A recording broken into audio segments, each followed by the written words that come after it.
Assalamualaikum warahmatullahi wabarakatuh. Alhamdulillah kita bertemu kembali dalam sesi tanya jawab. Pada kesempatan kali ini ada yang bertanya bagaimana hukumnya membawa Al-Quran ke dalam toilet.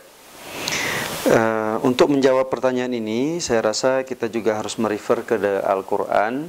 Allah Subhanahu Wa Taala berfirman di situ, Innahu laqur'anun karim fi kitabim maknun la yamassuhu illal mutahharun tanzilum min rabbil alamin.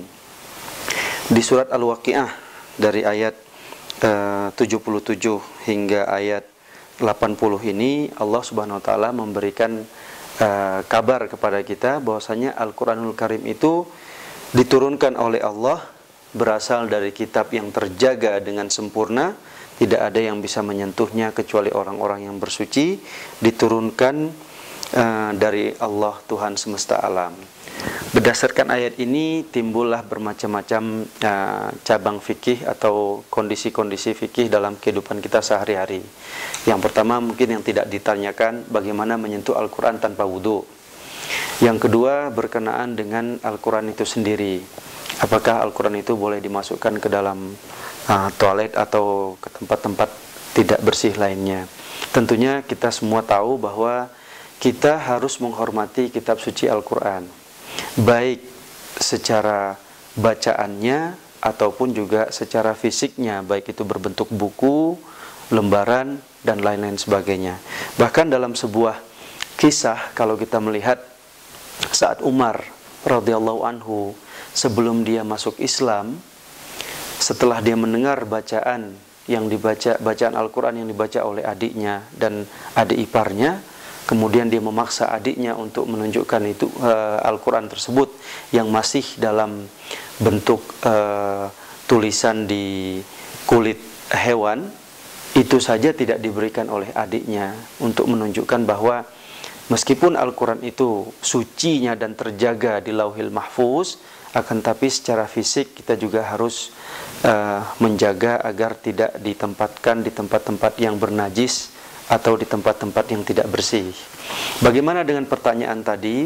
Seandainya kita tidak menemukan tempat penitipan atau kita tidak menemukan tempat menaruh tas yang di dalamnya ada Al-Quran, bahkan dengan teknologi sekarang terkadang di handphone pun bisa ada Al-Quran, atau di laptop atau di notebook dan sejenisnya, maka kalau dari sisi smartphone, ganti program tersebut menjadi program bukan Al-Quran. Dengan demikian hukumnya sudah berubah, bukan membawa Al-Quran.